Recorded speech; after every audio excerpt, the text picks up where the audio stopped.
All righty, welcome in. Hanna Time, Global Sports Broadcasting Network. Cornelius, Brad, Hanna. Gonna bring you a lot of sports topics tonight.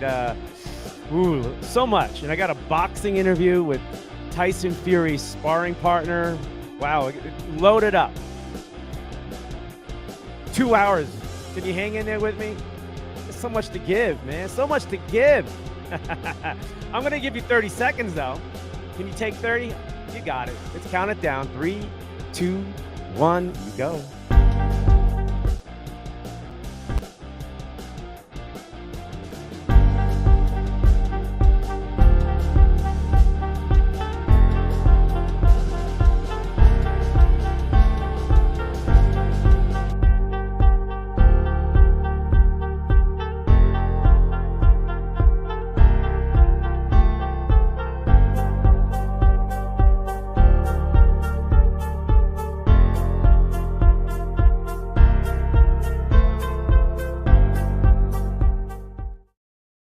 Welcome in, Hanna Time, Global Sports Broadcasting Network. Cornelius, Brad, Hanna. And we are going to go through a slew of things about Aaron Rodgers. When you're watching Hard Knocks on HBO, it's amazing when you're watching Aaron Rodgers. I'm not surprised, but you get to really see the inside of this guy's mind. And his IQ is just tremendous, and his football IQ is beyond. It's pretty wild. And what he's going to do for the Jets is going to be phenomenal. I am convinced. We'll talk about that. We're also going to talk about the Arizona Cardinals and why are people so upset that Vegas has them as underdogs in every game. It's reality, folks. And Cardinal fans, just if you win, and that's all good. It's gravy. It's not about this year. Not about, and we'll talk about that too as we get further. Oh, hey, NFL concussions. You know, they got these big foamy things on their helmets during preseason and the practices and things like that, and trying to cut back on any potential concussions. And they say it's going well, and that numbers have improved of eliminating a lot of those concussions that they've been getting. And we'll see how that plays out. But we'll talk about that also. Boxing. Fighter Colton Warner joins the show, and he'll talk about maybe 25 minutes about his fight on September 9th here in Phoenix at the Glendale Civic Center itself. But the thing about it, the twist is Colton is a heavyweight. He's 265 athlete who spars with Tyson Fury. Yeah, that guy, the heavyweight champion of the world. And that comes to Phoenix at the Glendale Civic Center. We're going to talk to him. And you're going to get to meet him and find a little bit about how it is to be in a ring with Tyson and things like that, and his big fight itself, and really more about him too. It's a really good interview. I really enjoyed it. Plus more baseball news itself. It's going around. More NFL news itself. Even the ASU sororities are getting into the football spirit itself. But why not?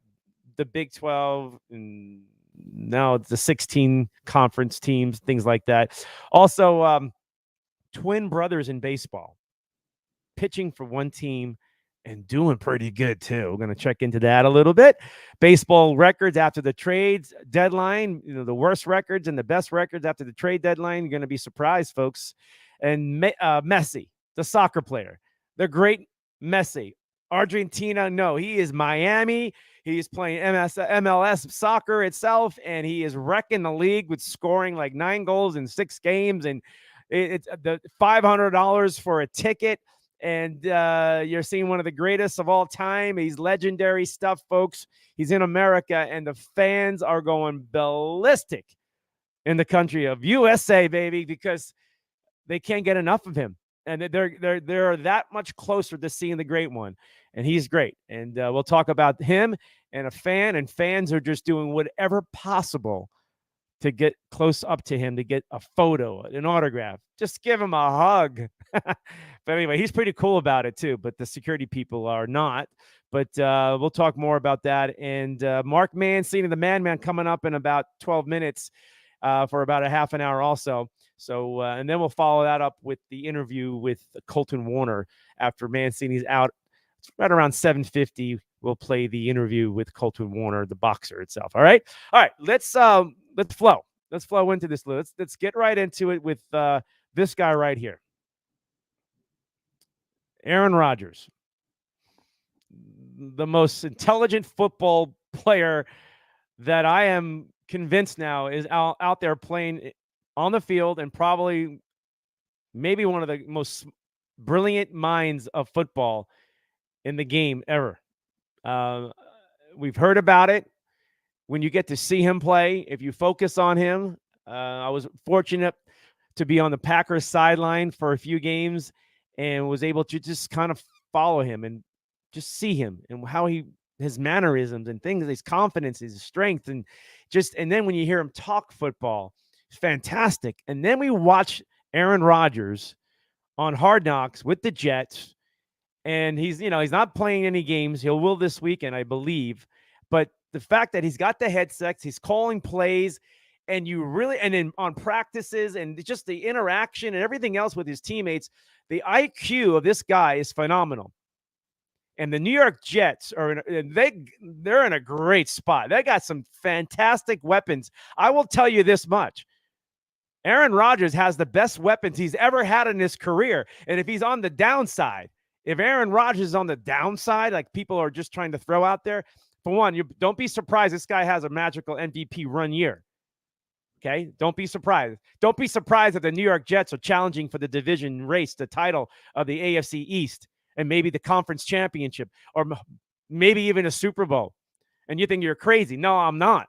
They have a sound defense. They have a lot of weapons on offense, and an offensive line that's coming around, and they're about to go get maybe another offensive lineman. That offensive line even gets even better from a year ago, which wasn't more than average. But you don't have to worry about that. Let me show you something with Aaron Rodgers and his weapons. You want to see his weapons? Folks, look at this right here. Yeah, this is Aaron Rodgers. He's like, finally, I get what I've been asking for in Green Bay, right? And Green Bay did try, whatever. But look, first of all, you got Aaron Rodgers at the quarterback for the New York Jets. Then you got Dalvin Cook, running back. Then you got Breece Hall, running back. Great. I mean, right there alone, anybody would want that on their fantasy football leagues, right? But also on their starting lineup. Then you got Wilson, Lazard. Look at Hardman. Remember him from the Kansas City Chiefs? He's with them as a wide receiver. Corey Davis. Don't forget, he had a great year last year for the New York Jets. With the Jets offense, that was very average to below average. And it just wasn't, it was just, right? It was just, okay. And they struggled with offensive points. They had quarterback issues. And then you have your tight end, Uzomah. The Jets have tight ends. They got tons of wide receivers. They got depth at the running back position, and you have Aaron Rodgers. And you're asking the Jets to win more games from a year ago when they won 7 games, right? The New York Jets with Aaron Rodgers are going to win more games than they did a year ago. He is so much better what they had from a year ago. So much, and his leadership is going to mentor not just a young Wilson quarterback as his backup, but also all his teammates. It's going to show what a team is. His leadership is phenomenal. I recommend, folks. I'm not a big promoter of, HBO Knocks and all that, Hard Knock stuff. But when I watched it just last night, and I watched the first one too, and I liked it. But last night, I was more impressed about Aaron Rodgers' IQ. This guy very well could actually, I don't know if he wants to be a head coach, but he definitely could be an offensive coordinator if he ever wants it. He understands. He's calling plays, and he's knowing the play is going to work before the ball is snapped. So when the Jets are up at the line of scrimmage, this guy's seeing the defense or knows what's going to work. And he was calling plays over the last weekend, and it was just like he got another one right on. Touchdowns, too. I mean, it was just phenomenal. And you think, oh, no, this is really hard to find. And this guy's mind and his mind frame for the New York Jets is perfect. And the Jets will do so much better. Aaron will do so much better. He's got a lot of weapons. So just when the teams want a defense, want to blitz and try to blow up that offensive line, The Jets ran the ball last season very well before the injuries hit them. And then they lost one of the biggest threats in the running game. That's all back, and Aaron Rodgers on top of it. Holy smokes, the New York Jets, man. I mean, go gamble, ride it out for sure. All right, all right. Speaking of Vegas and spending money, I got to say, Elvis Presley passed away on this date, August 16th. I know where I was watching on TV when the special report came on the screen, and just it was one of those moments as a child where I was just like, it rocked me.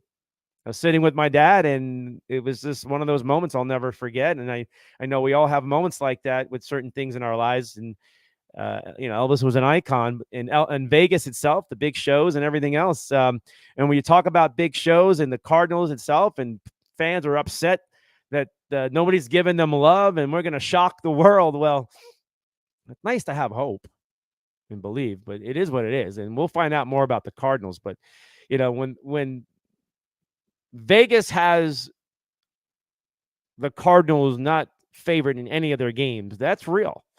Until the Cardinals can show and prove that they are a formidable team that can get out there and potentially win a game here and there, but their schedule is brutal. Their talent level going in on paper does not match their opponents. Maybe a few games here and there, but it doesn't mean the Cardinals are just going to win those, because it's like, well, we're playing a weaker team. No, the Cardinals got to show that they're a better team from a year ago. And based off of last year and based off of the roster, the players got to show up. Now, it is the NFL, and anybody can beat anybody on any given Sunday. But just enjoy it, Cardinal fans. Enjoy it. All right. So this is some predicting stuff I saw out there, and they had one win for the Cardinals, and that was against the Rams. A couple of wins for the Cardinals against the Rams and the Texans itself. And some fans were just like, crazy. What? Do you want the Cardinals to be in the playoffs? Sure. But you have a window, 1 year, to have a number one draft pick, top overall. Okay. The Cardinals have potentially the Houston Texans pick. They have it. And the Texans could be number 2, number 3 in the top 3 of the draft. So the Cardinals can have 1 and 2 or 2 and 3, right? 2 and 4. Like, they're going to be right there, the Cardinals. The way it looks, the Cardinals are probably going to end up having the top pick overall in the NFL draft. And they can pick anybody they want at that point. And it's very possible they'll have the second pick or the third pick overall. Don't screw it up. Remember the New York Jets just a couple of years ago. All they had to do was lose. All they had to do was lose. And they did it. And they lost out on Trevor Lawrence. And you know the rest of the story. Now Aaron Rodgers had to show up. They would not be going after, Aaron Rodgers would not be a Jet if the Jets just did not win that game. They didn't have to win. It was meaningless. They had the quarterback of their future. Cardinals, learn your lesson from what happened to the Jets. Okay? Don't screw it up. All right? Don't screw it up. Play your season out. See how it plays out. Maybe this is a miracle season. Fine. But if it starts to going downhill and it's there and you have a chance to have the number one pick overall, Cardinal fans, it's okay. It's okay. Build for a bigger and better future, right? And then you got Kyler Murray coming back. You got a young quarterback in tune that is going to get a lot of reps and maybe be starting some games this year. You're going to get a lot. You're going to learn a lot about your team and the young talent. So just chill a little bit. The one thing I cannot get over, and people still talk about it, is this guy here with his sports bra. They say it's not a sports bra, but it is. It's a sports bra for Kyler Murray that has these, electronic stuff going on there to measure heart rate and things like that about his body. And the only problem is, Kyler, is just put a shirt on. Put a shirt on. Cover up. All right? Just, you don't have to be walking around what looks like a sports bra, and it really is. and try to make the excuse, and everybody's trying to figure, no, it's not a sports bra. He's wearing it as a bra. That's what it's meant for. But put a shirt on. It's I mean, I guess he don't care, but it definitely doesn't look good itself. All right, Mancini coming in a couple of minutes here. We'll talk more sports with him itself, and then we got the big interview with Colton Warner for his big fight September 9th in Phoenix at Glendale Civic Center. He is the sparring partner of Tyson Fury, heavyweight fighter itself. So looking forward to that. Check it out at OG Boxing Promotions itself if you're interested in watching a nice heavyweight and a really when the interview, you got to watch the interview. You're going to like this guy, and you're going to be looking forward to watching the fight on September 9th itself. All right, more stuff around sports, so we're going to wait through here. Here's a quarterback that, man, people just love this guy in the draft. Anthony Richardson out of Florida, rookie, gets drafted by the Colts, who needed a quarterback, and we all wondered did the Colts just get desperate and just jump on it. The guy really had maybe one real year in Florida as a quarterback, and he was more of a running quarterback. Are we looking at a potential transforming the Colts offense into a running offense, mimicking the Baltimore Ravens with Lamar Jackson? Because that's the only way I look at it. And for what I see already, and a lot of people are not impressed again with his throwing ability. When it comes to the NFL itself, there's a lot of work to be done here.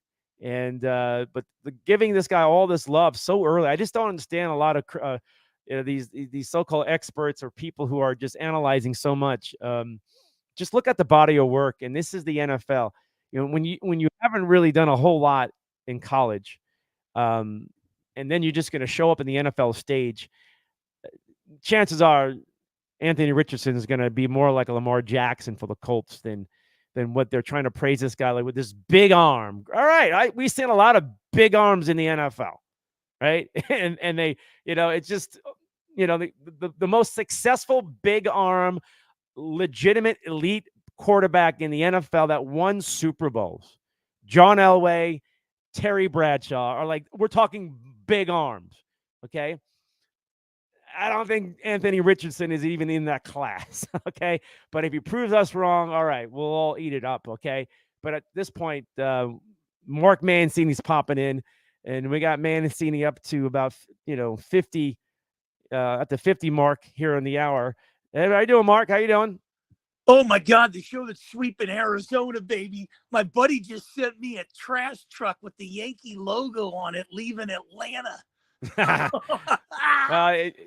What's going on, baby, in New York, man? But I'm high on those Jets, baby. I am high on those Jets. Yeah, I don't feel for a lot of New York things, but I'm high on the Jets, and I'm also high when Riley coached the Knicks. Well, I just got off with talking about the Jets and Aaron Rodgers and how more impressive I am with him as a leader, as IQ, as a football player, quarterback, everything. The way if you watch Hard Knocks, especially the last episode, you understand what I'm talking about more and more. And he's going to do the Jets really, after screwing up the Trevor Lawrence pick, winning their game instead of losing.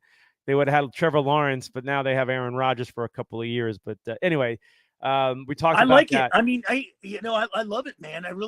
When you look at it, they bring in Cook. The Hard Knocks thing was great. He seems much more happier.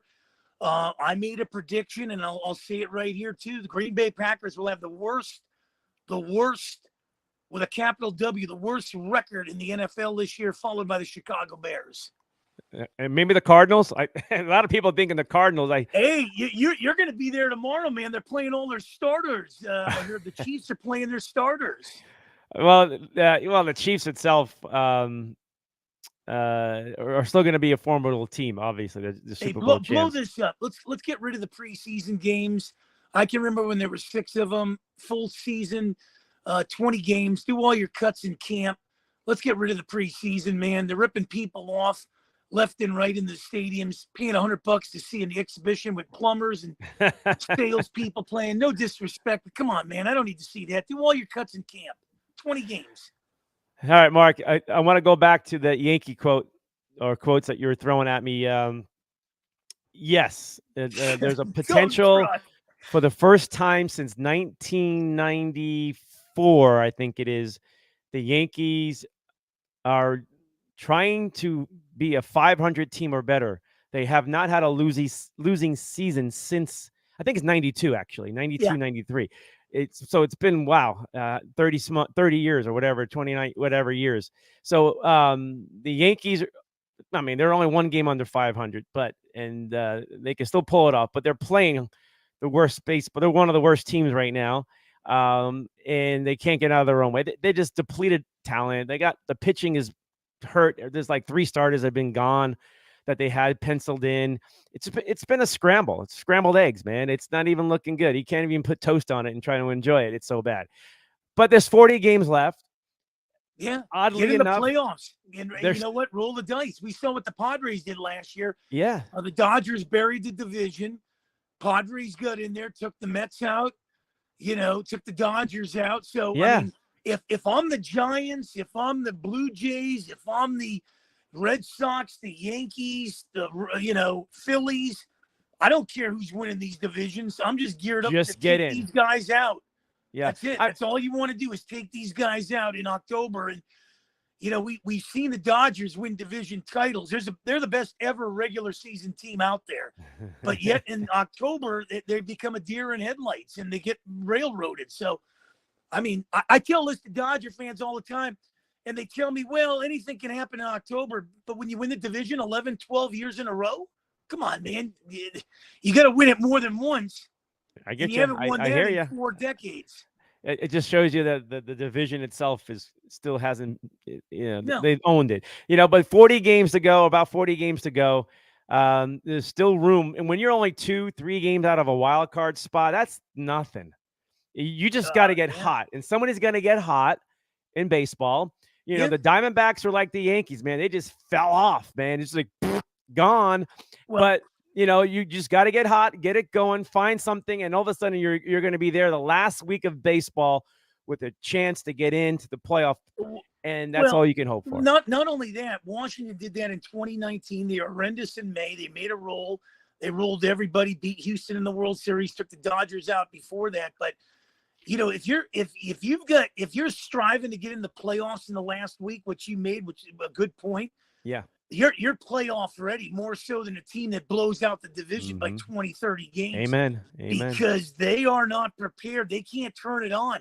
And these teams are playing playoff baseball to try to get in August. And by the time they get in October, they're on the freeway in the fast lane, man. All right, let's talk about the trade deadlines real quick. Look at this record right here. This is it's been up. It has to be updated. This is like from a day ago. These are the worst records from a day ago. So since the trade deadline, these teams making their trades, trying to make a push for the playoff, and there were buyers or sellers, and how bad has it gone? Look at the Yankees are 5-8, not too bad. I mean, it's bad.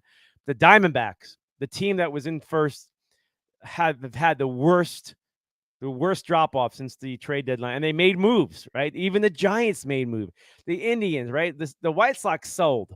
The Padres tried it, and look at that. The Angels, 3-10. I mean, they went for it. The Angels went for it to try to keep Ohtani and at least maybe try to win it with Ohtani with 1 year, and they fell apart on it, right? And then the Reds that were so hot, just like these other, and just goes to show you now. I'll flip it now to the other side of the teams that were hot going since the All-Star, the trade deadline, and it's the Dodgers are just playing well. I'm not quite sure how they're holding up with their pitching, but they're definitely smacking the ball. Smoke and mirrors. I mean, come on, they went 8 in a row. I think they beat up the Rockies and the A's, and I mean, yeah, you and I could put 7 more guys. We could take those teams out too. Right, so you got the Rangers; they're still at the top. The Mariners making a push; they're back in the playoff I had space, Seattle right? to come out of the American League in the beginning of the year. Right, so and then the Nationals, not much. They're not making a big, but the Cubs, since the All-Star break, they went for it. They weren't sellers; they were buyers. Let me tell you, if you're a Yankee fan, open up your checkbook and sign Cody Bellinger. Oh, he wants to. Man, His dad was a Yankee. Dad was part of yeah, the. man, can you imagine Cody Bellinger in New York? He'll love Oh it. my God. He's used to it. From what I'll say this much: I was fortunate enough to be around him in his high school days at Hamilton High School in Yeah, Chandler, Arizona. But and seeing him play in the Arizona Fall League itself, you just knew he was special. But his father, wasn't a all-star kind of guy, just a good bench player, role player, utility guy, Cody. Anyway, but he played for the Yankees during those Jeter years and the dynasty years, and but Bellinger was there with his dad. He was hanging yeah. around, as a kid running around the locker room. So He's gonna make a lot of money. I think he's gonna go to the Yankees. I really do. yeah, the Yankees either like you take Otani and try to push billions, or you go Well, the for problem there Bellinger. is, does Otani want to go back east? That's the problem. I agree, and I don't know Otani's all worth. He's not worth it. He's Yeah. great. It's great for the dollar of the pocket. He'll do great in New York if he wanted it. But I think Cody would just be Well, just as that's fine as well. Kip, and Kip real well, Kip Gross, and this is where him and I differed. See, I don't think a guy like Otani, and he's gifted and everything, but if you're on the last place team and you haven't done anything to get that team in the World Series, with or without you, they're going to still be a last place team. Yeah. So why are you an MVP? An MVP to me is a guy that gets his team and does wonders with it. Matt Olson to me is the MVP of the National League. Oh, They don't miss Freddie Freeman in Atlanta. No, he doesn't. And they're both having MVP years. It's just wild how that played out. But if you told me, do I want Matt Olson or Freddie Freeman? I'm taking Matt Olson. No kidding. All right. I mean, they're both pretty large, good players. How about the Twins in San Fran? Tyler Rogers, Taylor Rogers, not related to Aaron Rodgers, but look at these. They're brothers. They're twins. Or are they twins? I don't even know. I forget. Yeah, they are. Okay, and look at their ERA. Look at their. I mean, they're just basically identical, and as identical as they are, it's amazing. I believe one throws lefty, the other one throws righty. Throws right. Yep. Right. But I just want to throw that out there. Just another great baseball story itself, and I hope they both finish strong. And it's nice to see some brotherly love in San Fran. Well, not only that, they're both pitchers. I mean, it's not That's like what I Ken mean. Brett Pitchers, and yeah. George Brett. There you go. Right. Let's. I'm going to shift gears for. One more baseball story. All right. So here's Marlins Stadium. Right. It's the old site where the Orange Bowl used to be, and they built in the same site. They blew up the Orange Bowl and they built the baseball stadium, and it just went Cubano on us. Right. They just got a lot of flair to it. And then Derek Jeter shows up, and he was going to straighten it out. And hey, the Marlins are in a playoff hunt. And this is Derek Jeter's, he just left a year ago. This is the first season without Derek Jeter. So this is kind of like Derek Jeter's team still, the way he built it. But kind of like Dungy and John Gruden when John Gruden went to Tampa. Right. But now the ownership of the Marlins is not happy that Derek Jeter moved the structures out of he wanted a baseball stadium, not a cartoon Disneyland. Look at this photograph. Remember that thing in center field? Derek moved it outside the stadium. He's like, I don't want that in here. Why you move it into the Atlantic? Right. And Loria, the owner, is not happy. He was like dissing on Derek Jeter for this, and Derek moved other stuff too. He just wanted a different energy, a different look about the Marlins itself. And, Yeah, he didn't want the carnival catastrophe there. I mean, that thing, it's like an eyesore, man. Can you imagine that? It was still weird to even see it on opening day. The whole thing in Miami, and we've talked about it, and you and I have interviewed a lot of guys. It just seems like it. What the hell is going on down there? You got a Cuban community. You got the whole baseball. It's nice weather and everything in Miami. I'll tell you why, Mark. Why the hell isn't this place at least drawn I'll tell you why. Crowds? I'll tell you why. I live down there also. The location of the old Orange Bowl site where the stadium is. Well, I remember that was in Overton. I've been down to Miami. Yeah, it's just there's no parking, there's no transport. It's just a tough spot to get in and get out of, and It just to me, it's a killer. Just like the Tampa Bay Rays, they're stuck on St. Petersburg, See, I and the never been to population Tampa. Yeah. in the but in Miami itself, downtown somewhere, maybe Coral Gables, where the University of Miami is. They could have done something. There's a train system there that would have been able to bring people down from, let's say the Palm Beaches, West Palm Beach, and just bring them all down so people can get to the stadium itself, or just travel to I-95 or the Florida Turnpike, on the west side. There was many ways, but they stuck it it's like Wrigley Field with housing around it, right? Yeah. It's basically what it is, and I've been to the stadium, but it's a rough area. I mean, people are parking on people's, driveways and front lawns. That's how you park. Yeah. Well, that's where the old Orange Bowl, then the Joe Robbie Stadium. I don't know how far that was from the Orange Bowl.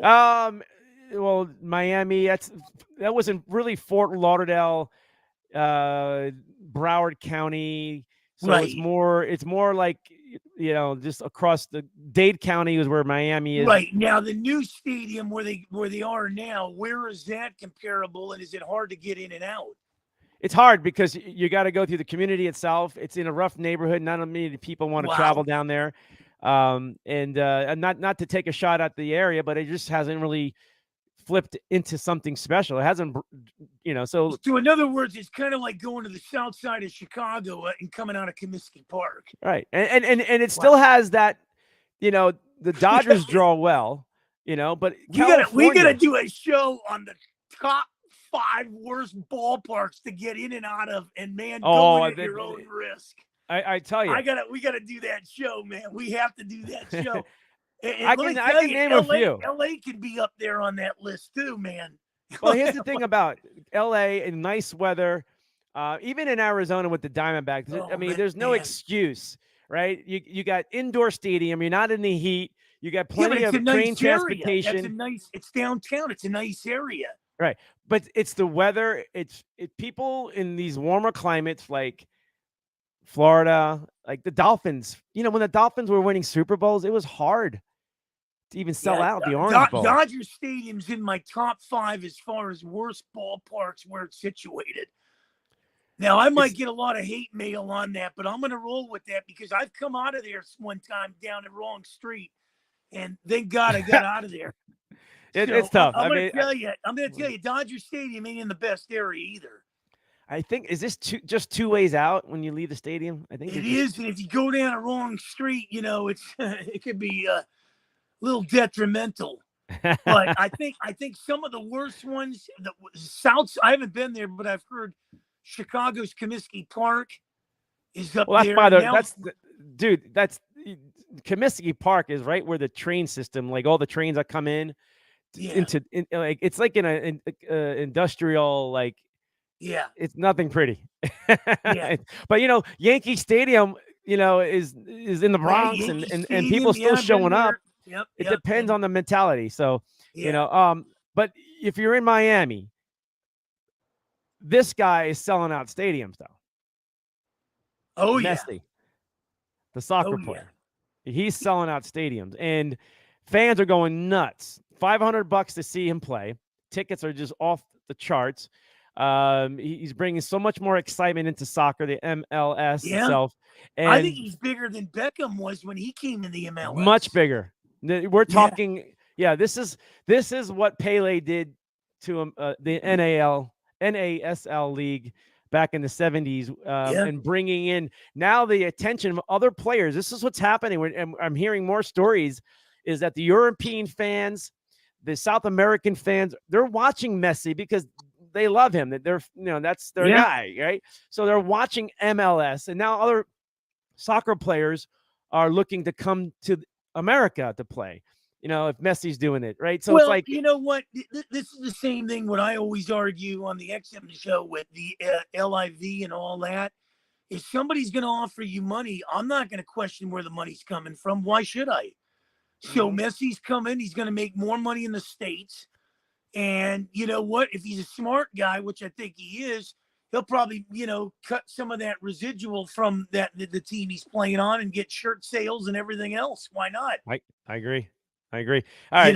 So if he's making them money, why don't they, one hand washes the other on it? That's the way I look at it. I agree. I agree with you. All right. Speaking of MLS, and we don't talk a lot of Oh, I soccer, love the especially. MLS. I'm a big Okay. Columbus Crew guy. Okay. All right. So here's a New York football club against Orlando. I'm not playing video, but I'm gonna. Let me get this. Hang on. Let me get him off the screen. Let me get Messi off the screen. There you go. All right. So here's a photo. Okay. Right. It's quirky. I just grabbed it. Okay. This is a soccer game, right? The goalie, look at his feet. I know it's hard to see, right? The Yeah, I goalie, see I'll it. just describe it to you.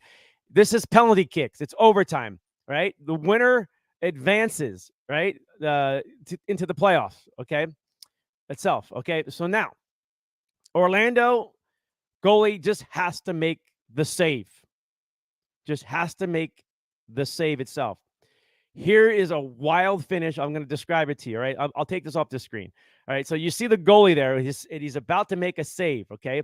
The starting goalie for Orlando gets off the white line, the goal line, before the ball is kicked into free, penalty kicks and over, So what happens is he makes the save. They're going nuts. They think they've clinched it and everything else. And the review booth says, no, no, no. He came off the line Oh, too come soon. on. Right. It So reminds me of the time when I was playing hockey and they used to get pissed when I came out of the goal. That wide open ice, they used to nickname me Blue Line because I used to come out and challenge the guy. Hey, you know what? If he dekes me, he's going in alone on that net. This guy's coming off the line. Who cares? I mean, see, this is the problem with soccer that I have a problem with, and I've always said this. And this is when the Italians got beat by Brazil that year. I think it was '94. Let's not get into penalty kicks. This is BS. The goalposts are as big as 2-car garages. Okay, we don't need to have this come down to penalty kicks and wait 4 more years to decide it.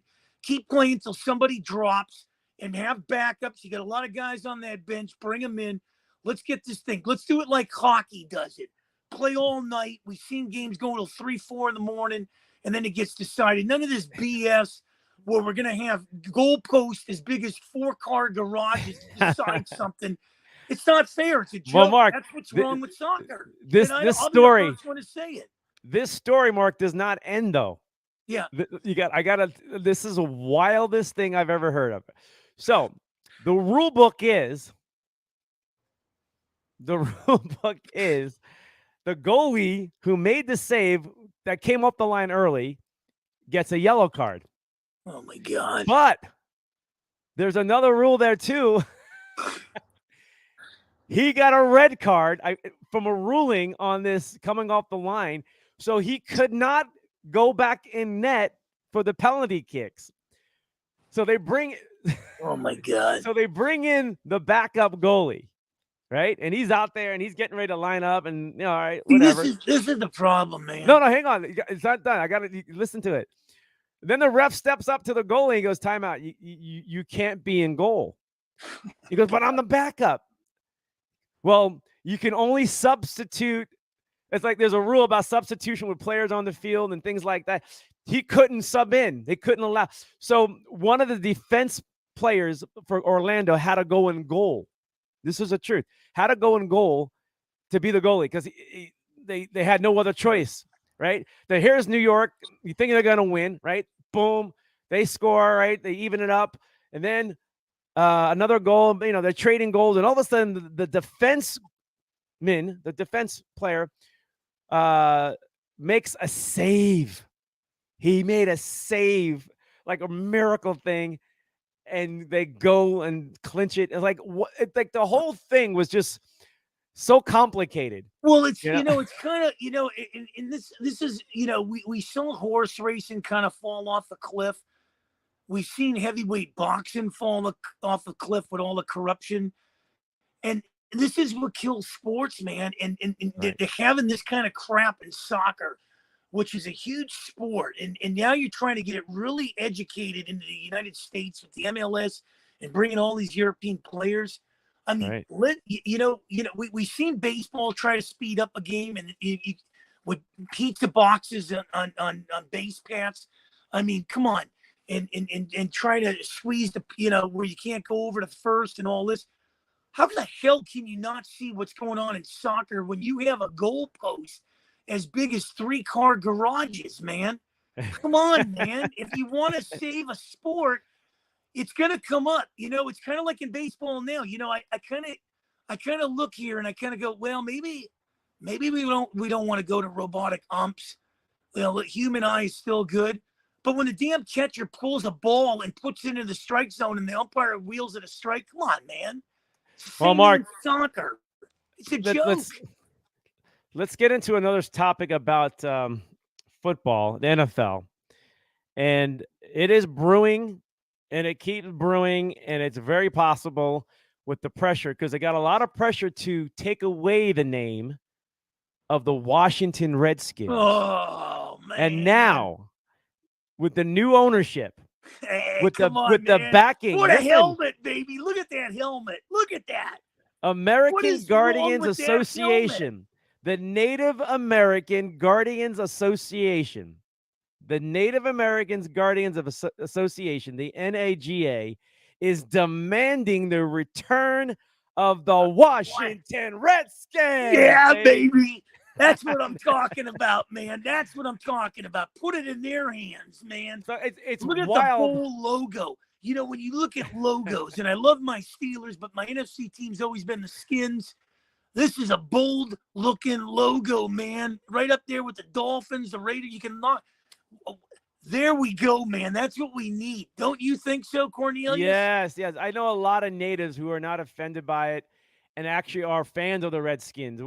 Are fans of the Atlanta Braves. It's symbolic to them. It's something for them. Can you imagine all the idiots that threw their Redskins stuff out? Let me tell you something, and I'm not afraid to say this. I was at a thrift store once, and I came across a Redskin cap. It was hardly worn, and the lady said $5 for it, and I grabbed it, and I didn't. She goes, "Well, they're not the Redskins no more."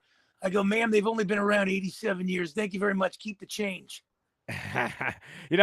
But the Native American Guardians Association itself are demanding it back. So another group that is Native American, who the other group fought and yelled and screamed that in a political way, but now there's another group that says, "Wait a minute.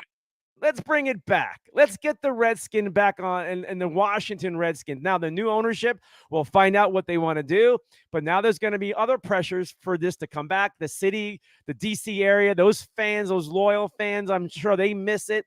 It's a mystique for them. They have Super Bowls with it. They had some great years and legendary years, and it was basically stolen and taken away.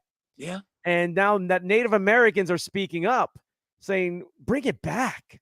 Yeah. What's the wild? They were trying to say, well, they were the ones that wanted it out. They never did. It was all, Mark, I don't know, a bunch of propaganda. Mark, where is this story though?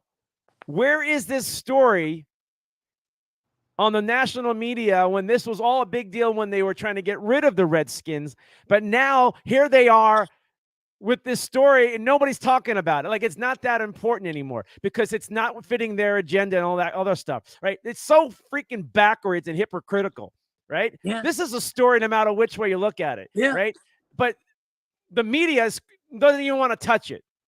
Like I said, you and I tear up Thursdays, man. Nobody can touch this show. We keep tearing it up each and every week, and we bring the ideas to the forefront. And when you looked at it, see, if you want to look at negativity, if you block negativity out of your life at least for 24 hours, you'll see some positive things around you. But they're always looking for the negative. I'm surprised they haven't come out on the New York Jets, the Dallas Cowboys, the Texas Rangers, right? The bird movements, the New Orleans Saints. I'm surprised they really haven't come out on these guys. The Blackhawks and the Braves said, "The hell with you, man. We're not changing nothing." You know what? If you don't own a team, if you don't, subscribe to anything, contribute in any way, shape, or form to that team, you don't have a say. Mm-mm. That's the way I look at it. And this, I can understand if it was, the name was brought up 8 days ago. This is 87 years ago. And the same idiots that stand here and knock our founding fathers and Thomas Jefferson and everything, go throw all your $20 bills in a Mhm. trash can and see if they stay there for 10 minutes. Mark, you got about a minute before you got to get out of Oh, here, I man. know, and I hate to leave you, brother. You know that. Next week we tear it up. We got big preseason games, Buffalo and Pittsburgh. Hey, I got a guy that wants to come on the show. He's a big Buffalo backer, supports the Bills. I guess he's a season ticket. He runs the Bills Mafia, I believe. Steve, the Bills guy, dude. We got to get him in here next week if I They're not. can. They're not winning the division. It's the New York Jets are winning that Yeah, division. yeah, Aaron Rodgers is a winner. Even yeah. with bad teams in Green Bay, he still found ways to win and get into the playoffs. And all he knows is playoffs. Aaron Rodgers Hey, just hey, knows hey, playoffs. hey, the NBA schedule came out. Do we really care? Phoenix is going to play Golden State in the first game of the year. Really? We'll watch it, Do I but the do I care about the San Antonio Spurs being on TV 10 no, times with a guy that's 7'6", weighs 140 pounds? no, Nah, it's come on, no. man. Nobody's This going to talk guy's no about it. Kareem Abdul-Jabbar. He's no Moses Malone. Mark, it's going to be Lionel Messi. It's going to be NFL. It's going to be baseball playoff stuff. It's also going to be the U.S. Open tennis. I mean, Yep. I they're want to not going let to you get any know. tread. Hey, before I go, I want to let you know that thank you very much, San Jose, for giving us Carlson. 4 Hall of Famers now in Pittsburgh when we skate in October, baby. That was a good move by the Penguins. Yeah, Yeah. that was a good move. I mean, they got Carlson, leadership. LeCain, Crosby. They Watch out, got Islanders. names. Well, my Islanders are a good team, but we'll get to hockey at sometime like November. Well, Hey, wait, we got baby, time for that. This year we hit it, man. This year we hit it. And Monday, I got to interview that sex therapist, Kimberly Resnick. Wow, that's going to be a good one, man. Okay, Get her on wait. this show. Mark, all right, it's too bad, but I'm going to talk about it after my interview with boxer Colton Warner. He's Tyson Fury's sparring partner, and it's going to come up. It's going to come up right after you when you get on out of here. Say hi to him. I'll be in next week for an hour, baby. I love you dearly. Keep the seat warm. Nobody touches us in the desert. You got it, man. All right, Mark, you're out. Mark Mancini, the madman himself, on that version of Hanna and Mancini. The madman is over, and now we'll see you next week, Mark. Okay, all right. So, like I said, the interview with Colton Warner, big fight on September 9th here in Arizona itself. Let me look at this one more time with you guys. This is the fight card itself. It's the G-Town Throwdown at the Glendale Civic Center, Phoenix metropolitan area, September 9th. And the fighter itself, the main event is the heavyweight fight. Colton Warner is the eyes on the eyes that we're going to be watching. And Colton itself is the one of the sparring partners of Tyson Fury. Colton is 6-0, or at least has 6 wins. And here's a photograph of Tyson and Colton Warner together as they are enjoying themselves after a sparring match itself.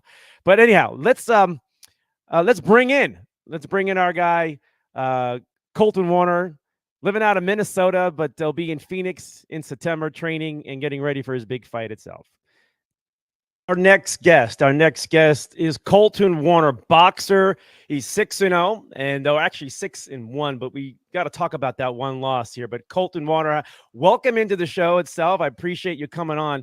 Real quick, little summary on this guy. He's a boxer, loves the sport, but he also trains and spars with Tyson Fury, which is no easy task. He's going to be fighting September 9th. Glendale, Arizona, Glendale Civic Center, OG Boxing Promotions itself. And welcome in. There you are. How you doing, Colton? I'm doing well. Thank you for having me. Okay, so first up, big fight on September 9th. At what point, before we get into the Tyson Fury stuff, when you are going up, I guess you say your 7th professional fight, right? So it's where are you right now as a fighter? Going through all the sparring with Tyson and other fighters, and having your professional fights. Set us up about September 9th and where you are as a fighter. Yeah, so uh, I feel great. I actually came into this sport later in life. So I was a hockey player, played 2 years out of high school. We always knew about boxing. My dad taught me boxing. He was a pro boxer back in the day. Um, we had lived in Michigan for a while where my dad boxed the legendary Kronk, where Emmanuel Stewart's from. That's where Tyson Fury's current trainer, that's where he's out of, Sugar Hill. Um, but yeah, as far as most recently, my last fight was in December, so it's been a while actually at this point. But I was, so last year was a pretty busy year. This hasn't been great. So I actually had reached out to Fidel, who is, the head of OG Promotions, and just asked if he had anything in the works. Because locally, we had two top ranked shows on ESPN that I was supposed to be on, and those didn't go through because they couldn't hold the event. So it wasn't on ESPN. It was actually due to some stuff locally here. So I'm just grateful for this opportunity and really ready to go. Stayed in great shape. I'm in the gym every day. All the experiences I've had has been really beneficial for my growth as a boxer. And I'm just excited, even though that this year I haven't had a lot of fights, or none actually for that matter.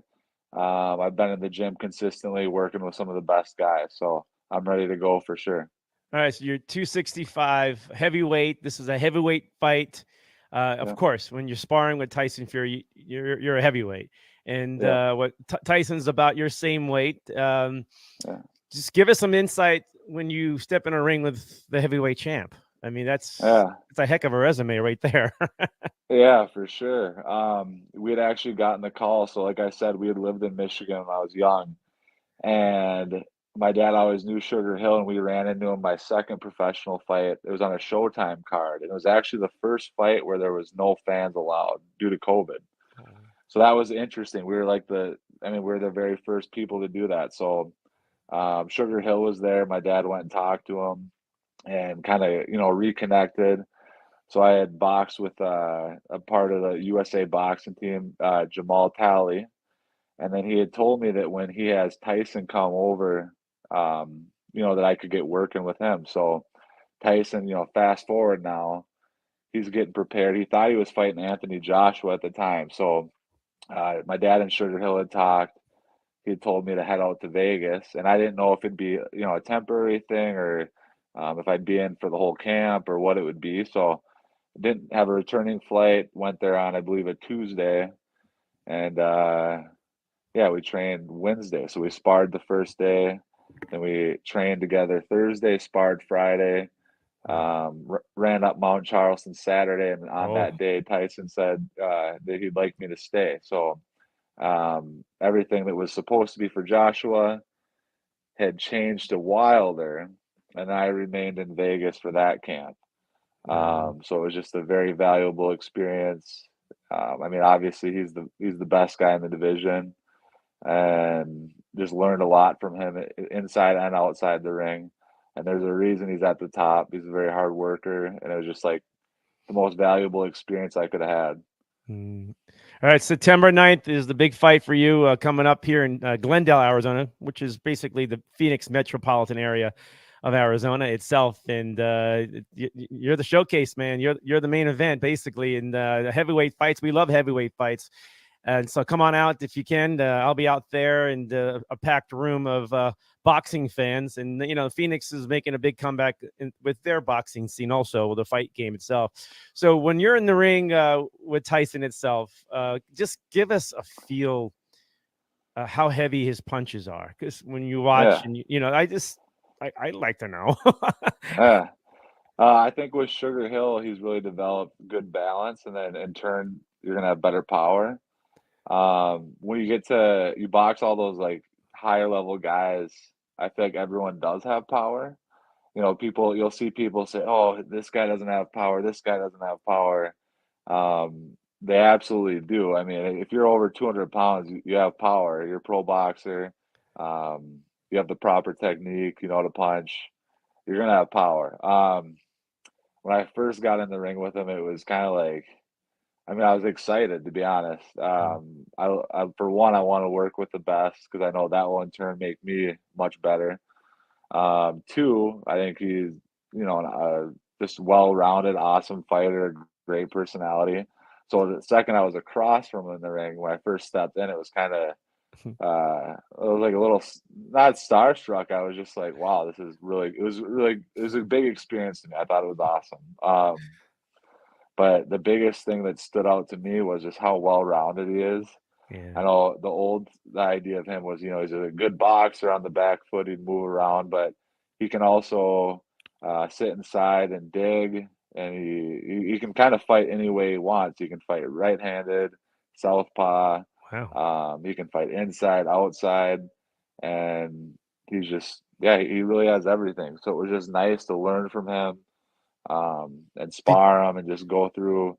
It's obviously physically demanding, but also mentally. I picked up a lot from him. did you get a good punch or two in there, or did that? If Yeah, you did it scare you? I know, yeah, no, I don't know. I can't really talk about the sparring, but Yeah, I get it. it was, yeah, it was great all around. It Okay. made me feel great to be I there, and respect just I that. I learned a lot. respect that. Yeah, Yeah, I respect that. It's just, I started laughing when you said when you first got into the ring and you look up and it's like, holy crap, yeah, am I really yeah, gonna do this? yeah, And like, how am I gonna handle this? Like, am I gonna be yeah. able to? Like, is this gonna ruin my career? Like, I'll know right away Yeah. if I Well, for belong people, or not. You know? yeah, for people who don't know, I mean, he's 6'9", I'm 6'4", and I feel like there's photos of me on my Instagram and stuff where I feel like, yeah, I mean, he doesn't look too crazy, but I mean, he's a big guy. I mean, there should almost be like a whole nother division. But that's Mhm. what's cool about heavyweight boxing is you have every other weight class is very, um, you know, it's like 160, 168. It slowly moves up where Mhm. heavyweight, it's actually 200 plus. So you can run into everyone. You can run into like a more small athletic guy. You can run into a big guy. But with Tyson, you kind of have just a guy who's a mammoth. He's 6'9", 275, and he moves like he's a middleweight. So Oh wow. yeah, No, so what what did you learn, if you can, by fighting a big guy like that? You're gonna go up against a fighter who's probably like 240, 245. yeah, And but to where your style changes or changed, you know, through the sparring days of Tyson and other ones, but really the heavyweight champ, and he's going to teach you yeah, something, right? You say, but like what, like I don't know how much you want to give away because you're about to get into a fight with yeah, another dude, yeah. but if you can No, just, the biggest thing was, so I was also, it was me and Tyson training with Sugar Hill. So it was okay, kind of just us during those times, and then people would come in to spar. So it was more, I mean, I learned from him, absolutely. He's very humble. He shared everything with me, helped me out. But Sugar Hill, just the importance of like balance, and technique, and really like I was just a student. I was all ears. So, anything Tyson told me, Sugar Hill. right, I love the sport, and I just listen and I'd take it in, and then just continue to try to progress.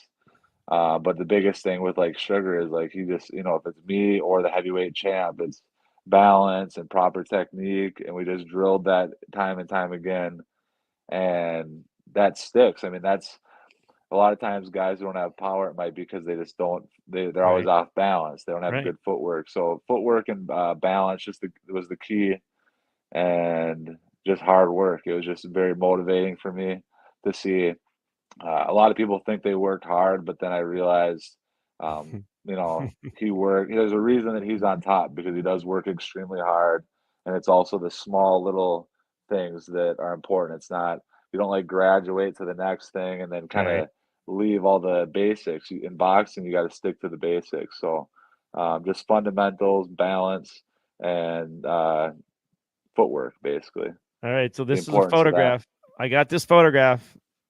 There he is. Yeah. He loves you, man. Yeah, yeah, we had fun for sure. So like at this point where you were, I don't know what day, what year it was, whatever it is, but at what point with Tyson itself did you realize that this your career is in a much better place? The hockey player from Minnesota, right? Yeah, Is which is a great hockey place, yeah, is now uh a later start in his career, which is fine as yeah, heavyweights because the heavyweight yeah, division really doesn't have a lot of like. There's a lot of young heavyweights, but it's been still wide open for the yeah, most part, through the rankings itself. So for sure. and so when we watched Tyson fight his fights, but after that it drops off pretty fast. Like Yeah, so I'll your I'll timing on be this, yeah, I'll be honest. There's a lot more depth in some of the lower divisions. In the heavyweight division, there is kind of a big drop off, in my opinion. right? Um, I don't. That doesn't mean I disrespect any opponent. I respect everyone because when you're over 200 pounds, you carry power, and you have to be mindful of that. But as far as the skill set, there is a big drop off, and there are older guys like Joe Joyce and Zhang. Mm, They just had a fight recently, who are two top heavyweights, and I think they're 37 and 39. For whatever reason, there's a lot of older heavyweights, um, so I'm not worried about that. Plus, I didn't grow up boxing, so I didn't take damage like some people might have mm, early in their, in their mm, adolescent years. So I feel very fresh. I take care of myself. I don't drink. I don't smoke. I just live a clean lifestyle. So I think that that translates well, and I just love what I do. mm. I don't have to box. It's something that I picked and I enjoy, and yeah, I want to go as far as I can. So I know that was on. I got there Wednesday, Yeah. and then Wednesday, Thursday, we worked really hard, and then Friday, he was just so like welcoming at that point. I feel like he Oh maybe man. earned a little bit of respect, and um, yeah, he just we kind of clicked, and I was just thrilled that I could stay there and keep learning. So it was great. I'm really happy for you because when you get breaks like that and you made the best of it itself. Again, Yeah, just a reminder: the big fight September 9th, Glendale, Arizona, just Phoenix metropolitan area, and come on in, watch the fight itself, watch him, Colton Warner, September 9th. That's a Saturday. The other fights, obviously, underneath that card itself, and Glendale Civic Center to be exact, OG Boxing Promotion itself. And we'll talk more about this, and I'll probably replay this interview with you further. But let's talk about hockey. Were you a fighter in hockey? Were you a no, bruiser? no, What I were was you? actually no, I was a forward. I was a centerman, and I had good hands, good shot, Wow. pretty good skater. Um, no, I mean I scored goals. But it just depended kind of what team you're on because Yeah. sometimes people have a different idea of what a big guy should do. Hmm. Um, but yeah, I could kind of play everything. But I remember I went to junior hockey. I played in Waterloo, Iowa, in the USHL, which is the top American junior league. Wow. And there was two guys I actually really looked up to. It was Tony Turgeon and Dan Sova, and they were like 235, big hockey players. That's huge for a hockey player. And I was a Hmm. young kid, probably like 215. And I remember everyone was like afraid of those guys, and they got in fights. And I thought, wow, that's cool. Like I want to fight too, because we growing up, I watched all the fights with my father. Like we were Yeah. big Lennox Lewis fans, Vander Holyfield, Mike Tyson, Yeah. all those guys. So I always liked boxing. I always liked fighting. My dad made sure we could all fight. I have three brothers who one's a pro hockey player, one plays for Bowling Green and football. He's got 2 more years left, and Hmm. then my other brother's actually a cop. But yeah, he made sure we could all fight at a young age. So that was like important. It's important to him. So How is how uh, is your how is your footwork? Well, how did hockey help your footwork in the boxing ring? Because like you're on I- skates, it's ice, yeah, it's you got to hit you got a stick and you got to hit a puck thing. yeah, It's people don't realize how difficult that is, and you're basically they can walk and run on ice and skate backwards, and it's but there now you're in the ring, and yeah, yeah, I'm sure it had a nice effect on you, but I don't yeah. know. I just want to know. Yeah, no, I believe so. I mean, you look at like figure skating, that's a finesse sport where it's like, it's graceful. hockey, although it's not like that, it's still like the good players can really skate, and that takes footwork. It's essential to be successful in that sport. So I think for me, it's actually something I've always had is really good feet for a big guy, Yeah. and good speed. And I think that hockey and just being a well-rounded athlete, I grew up playing football, baseball, hockey, um, and yeah, I mean, I just Mm. all those things I think help you to be a well-rounded athlete, and then that translates into boxing. Sometimes I think in boxing, there's which is it's not bad. I mean, there's champions who are maybe not as like skilled in that way, but then they just have a huge heart and they have the technique. Um, some people aren't as great at athletes and they might just be a tougher guy. But I think that my dad raised me to be a tough guy. I played all those sports, and that helped me as far as my athleticism. So I feel like I do have a Mm. well-rounded boxing style that works for me. But yeah, I think that that really helped me develop And definitely from all the conditioning, skating. the conditioning you have to do with hockey. People don't realize how much conditioning. I mean, every sport, obviously, but Yeah, hockey. So the eye-hand coordination with the, which mhm, you're a boxer, you got to have good eye-hand coordination, right? You got to yeah, be able to see things. You got to be able to react. Whatever it is, and you can't be afraid to get hit. Right, yeah, how do you respond when you get hit? That's another thing. One of my friends who lives in Vegas, Jay Bright, was part of Tyson's team for his youth days, and then to pretty much towards the end, he bailed out, but had a lot of stories about it. And the one thing he would always say is, "I want to see the guy get hit to see how he hmm, responds, and for sure. I'll know." Because and then you don't want to crush their soul. If they're a good fighter, they got something. You don't want to put them in a sparring situation to where they get destroyed and then they lose Yeah, confidence. It's like a real fine line. You want to see yeah, the guy respond, but you don't want to crush him. So, yeah, how did you respond to those situations? And as obviously you're yeah, going into your seventh fight now, but yeah. So for me, I think hockey, it's like kind of the I don't know, being, like, super tough in sports, it's kinda starting to die. I mean, you watch, like, the old football and all that, it's a little yeah, bit different. Hockey, you'll see guys, they take, like, a puck to the face and, they get stitches, they get a broken jaw, and they finish the game. So I think that hockey, if anything, helped me. Um, and, yeah, I mean, I've just always had that mindset. I mean, I have a broken nose, I'm sure you can tell. That's not from boxing, that's from hockey. Um, got my tooth, got a fake tooth. That's from hockey. jeez, Yeah, so you just, you get teeth knocked out, you get fights, don't wear a mouthpiece. It's kind of like Mhm. a sport that I felt like really I embraced like being tough Yeah, because that's like the guys I looked up to. It's not I didn't want to be like a goon. I believe in like being a no, player, but I also want yeah, to be a tough player because I'm a big guy. So I know my role. I'm not going to be the small, super finesse guy. right, Um, but yeah, I take as a hockey player, I took pride in that, and in boxing, I do as well. Um, I don't get discouraged, and I'm not afraid of getting hit in the face or fighting through Mhm. pain. I just feel like being an athlete at a young age and then growing up and doing that at a high level, it just helped me prepare for that. And then also, I always look at like hard sparring and things like that. It's like the fun part for me. Mhm. The day to day boxing, like I said, it's like the basic fundamentals over and over, over and over.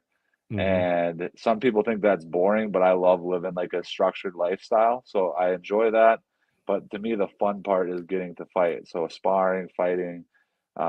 It doesn't even cross my head that that's like I just don't get discouraged. I don't care. Mhm. I know I can tell that some guys maybe fight for the wrong reasons and they're afraid in the locker room. But for me, it's like that you work so hard that it's like in hockey, I'm so used to playing like 2 to 3 games a week, and you get to Yeah, have the yeah. fans there, and it's exciting. In boxing, it's kind of set like tough because you wait forever. So to me, it's like okay, this is showtime. This is fun.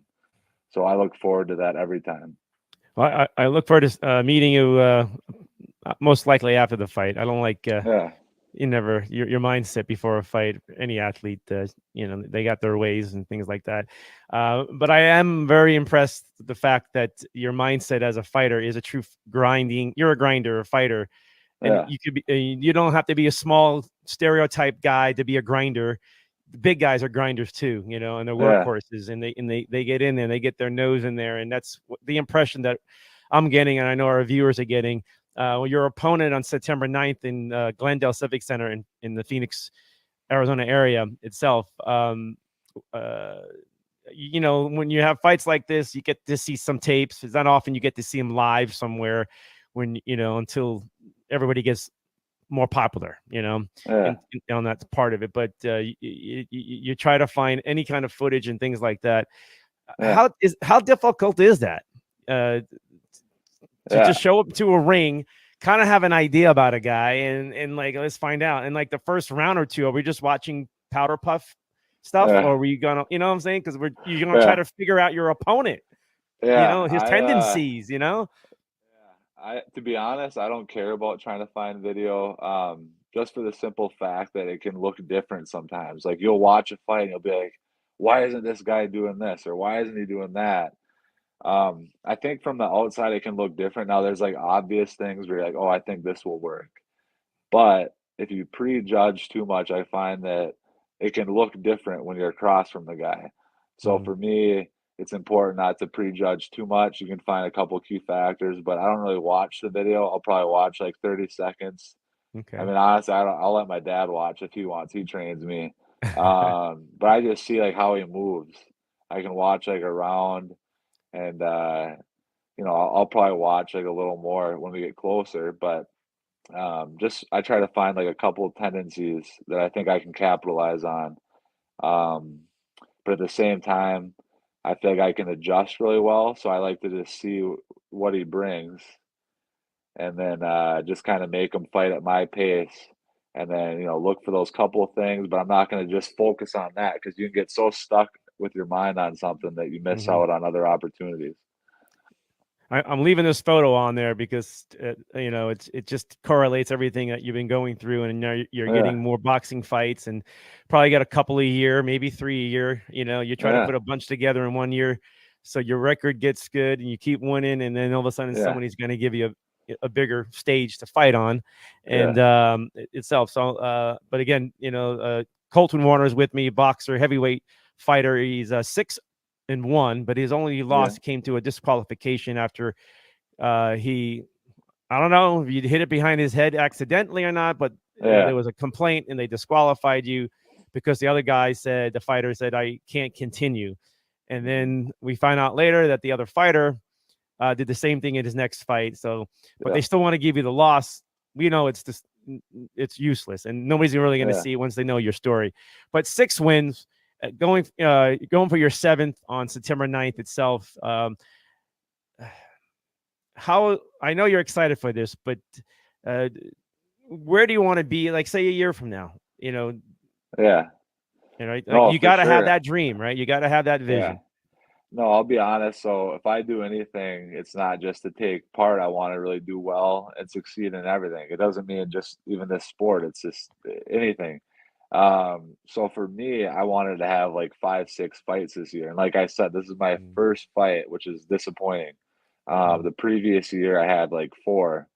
Um, so yeah, just I had four actual solid dates fall through.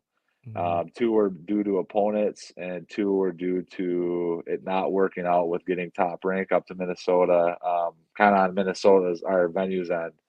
Um, so that's unfortunate, but I'm excited to, take this step. I hope to get a fight, like I mean, honestly, right after, I wanna keep going because for me, I am 32 years old, so I'm getting, I'm old, but I don't have the same miles on me as other guys do because I didn't grow up true. doing this. My head feels great. It feels athletic, body's fresh. So I'd like to continue to get better because I still am getting better. I don't have as much time as these guys do. I'm healthy, and I'd like to get. I mean, honestly, I'm the type of guy where I want to get to, around 14, 15 fights, and I'd like to start taking chances. Like I want to Mhm. have better, bigger fights. I want to do that because I want to push myself. I want to do it for the financial reasons. So for me, it's very important to finish this year. I'd like to get this fight, get maybe one or two more, and then have a much better next year. Just I remain hear you. active.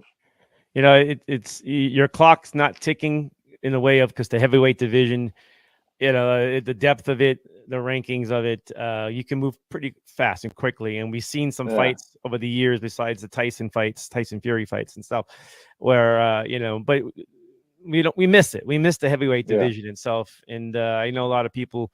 I'm rooting for you because I'm looking for something there. I remember yeah, working with Jay Bright out of Vegas, and I started looking for heavyweights for him to yeah, train. And it was hard to find them. Like, yeah, and the ones that really wanted it, like it was really, yeah, and this is like going back, where are we? I don't know, 20 years now, yeah. where, and it just hasn't got there. So No, I'm excited to see a heavyweight fight. I'm excited to see you and your style, and just kind of follow you. And it's always nice to follow a fighter and boxer itself. And wherever you end up going, we'll be there. We'll be yeah. there. We'll Thank have you. an Arizona cheering section for you. Yeah. So, Thank you. all right, Yeah. Colton Warner, a boxer. He is the sparring partner, fighter with Tyson Fury when Tyson's in America, getting ready for the big fights that he's had before. And all that skill, all that experience, all that is going to be coming September 9th, Glendale Civic Center, Phoenix, Arizona area itself. Big fight night for Arizona, OG Boxing Promotion itself. Colton, thank you so much. It's the beginning of something special, and I'm really happy and honored and grateful to have a chance to talk to you. Thank you for having me. I appreciate it. I'm excited for September 9th. All right, there you have it. Colton Warner, September 9th. We'll see you soon.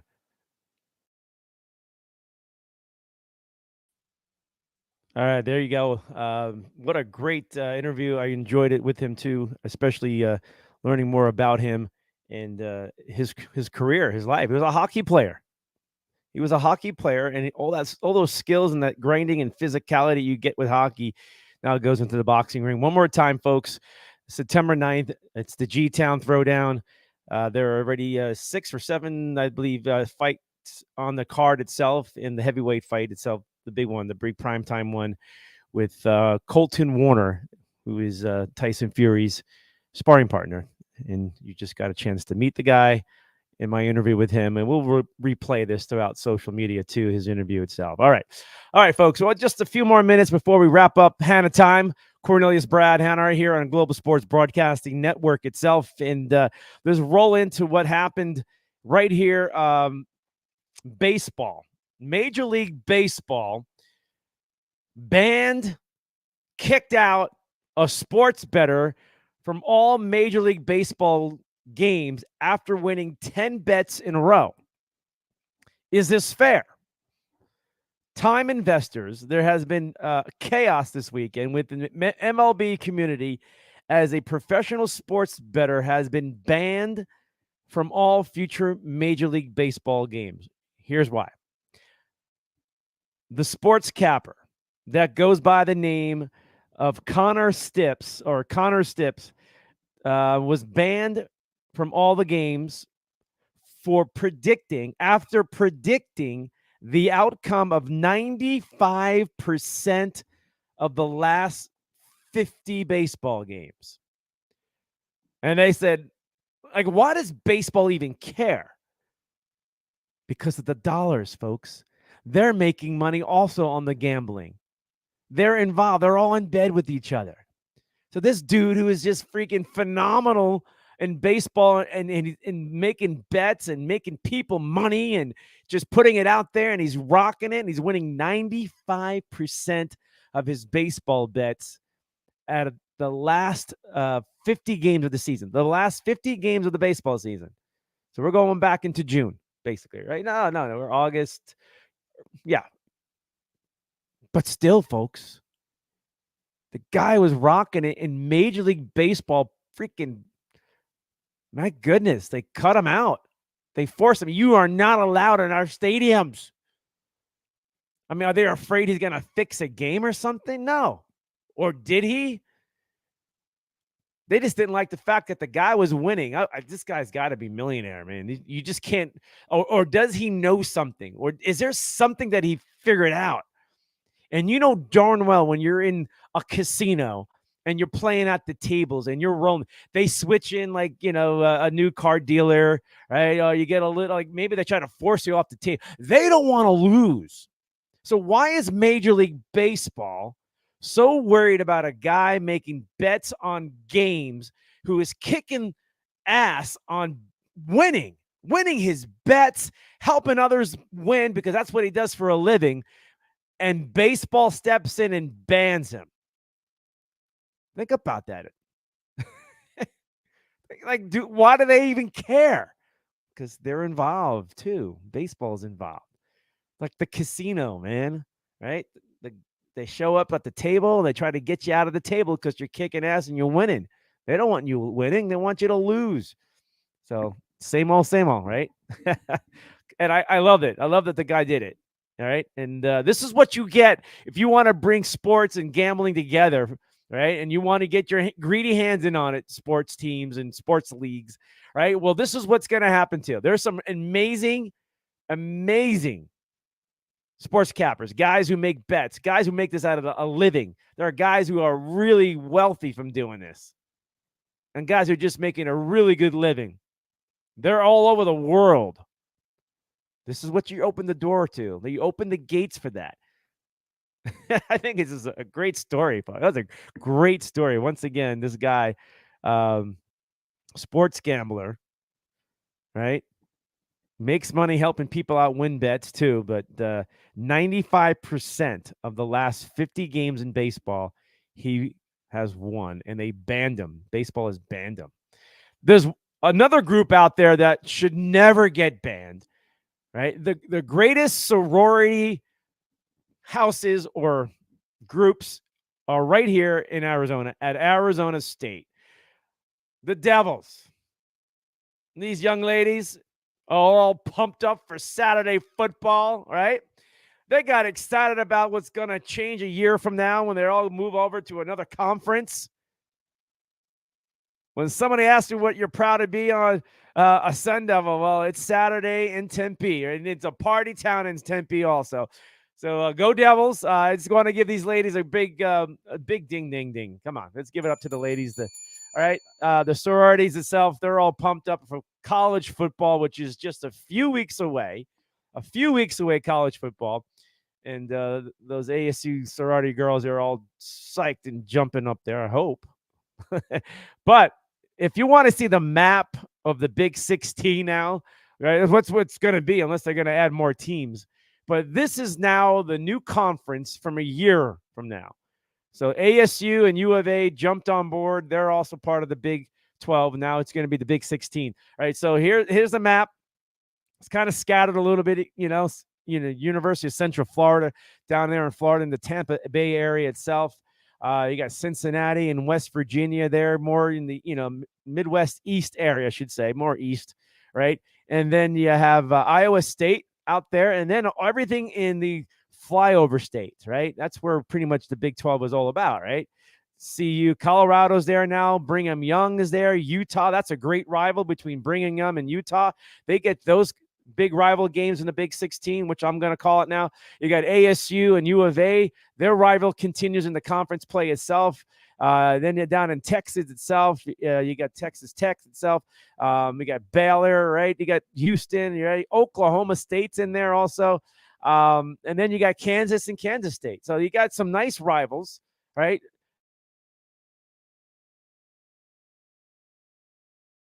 Among the schools itself that are not going to lose that.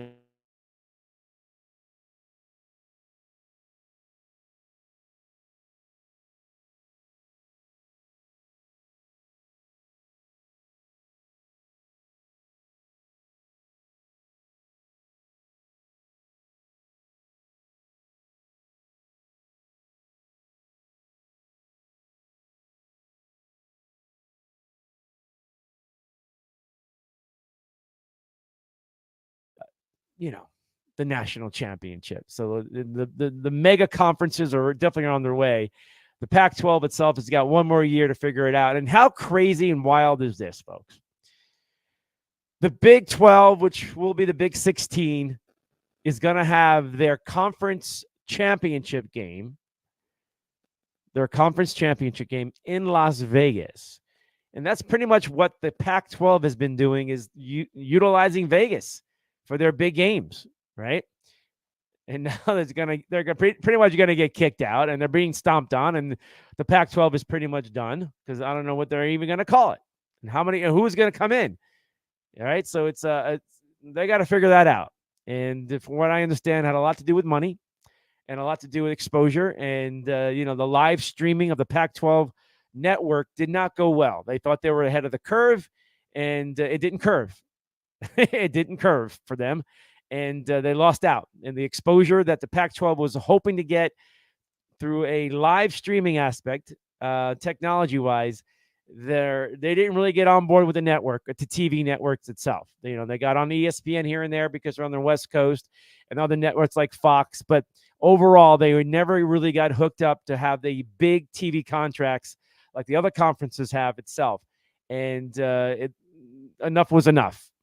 Enough was enough. And the Pac-12 wasn't showing their books enough. The schools, the presidents, and the athletic directors of all those schools that jumped ship from the Pac-12, we were just fed up. Moving on. USC is moving on. UCLA is moving on also. So good luck, good riddance. A historic conference for decades has been destroyed.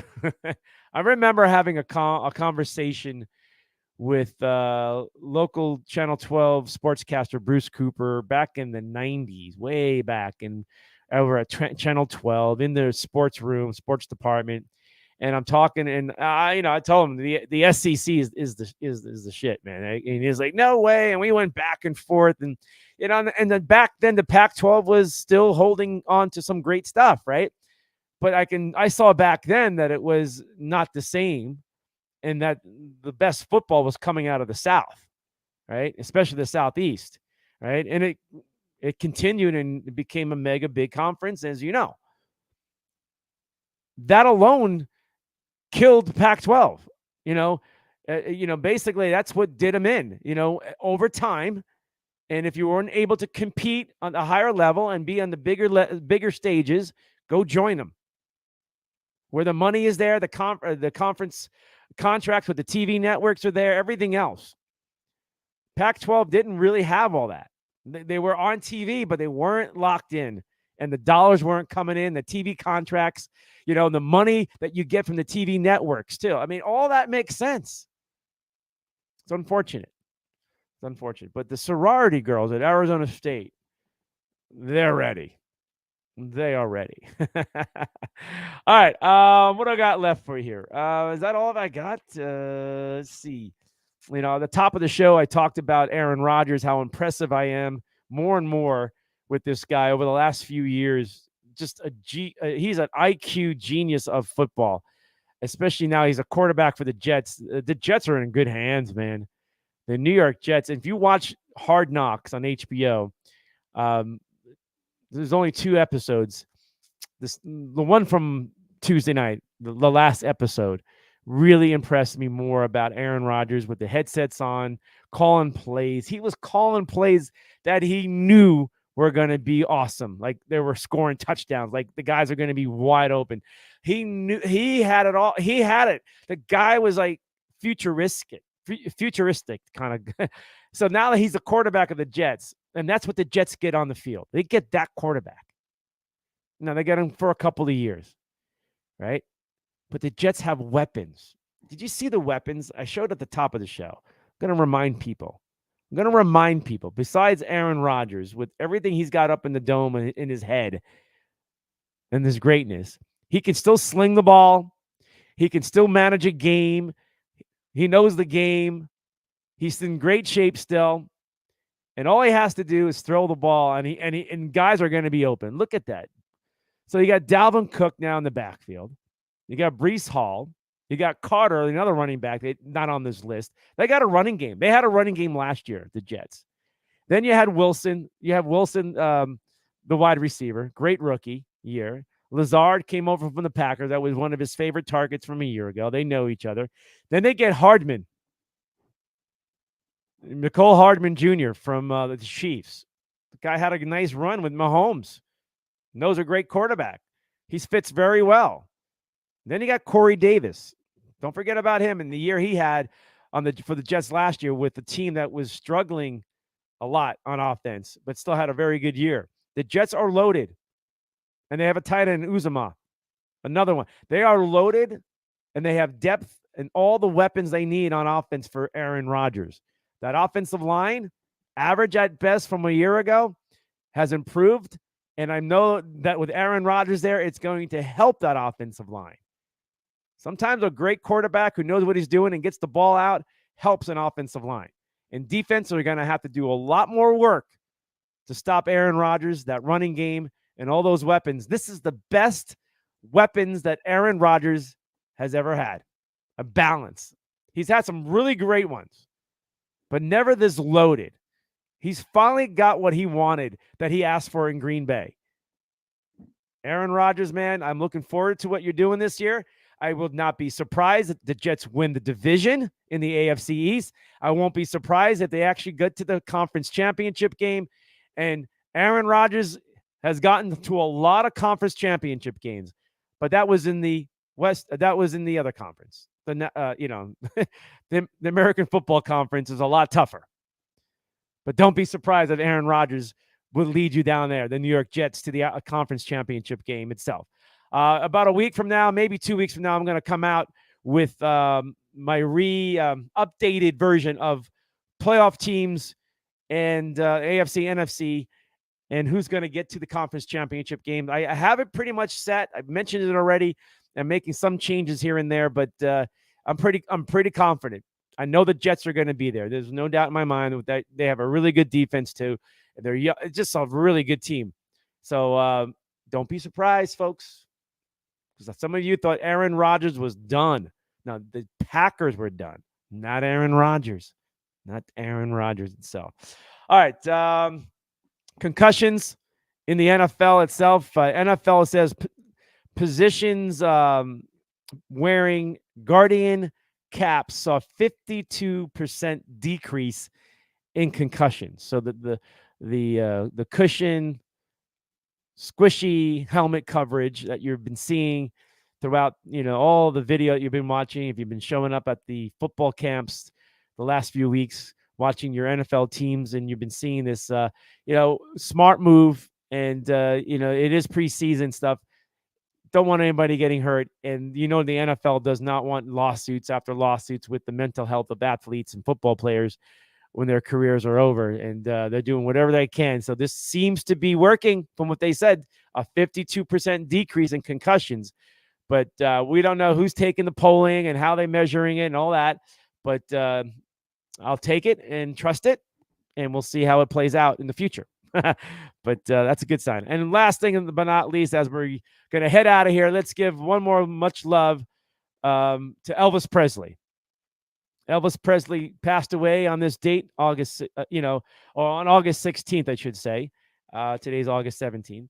But just wanted to make sure I give love to the king itself, the king of rock and roll, I guess, or the king. But I loved the movie from a year ago. Last summer, it was awesome. But just want to throw it out there. Live on, Elvis Presley. All right, folks, that's going to wrap it up. Cornelius Brad Hanna here on Hanna Time itself, Global Sports Broadcasting Network. And I just want to say thank you again. Football season's coming up. Got more sponsors coming in itself. And those sponsors will be showing up on my screen with the other ones as the NFL season will be going into the morning show. We'll be going morning show starting in September throughout the whole entire football season. Early morning start, so buckle up, grab your coffee, whatever hot you got, and join me in the mornings in about a month. All right? Or less than a month. Hanna Time! That's right, baby. We'll see you.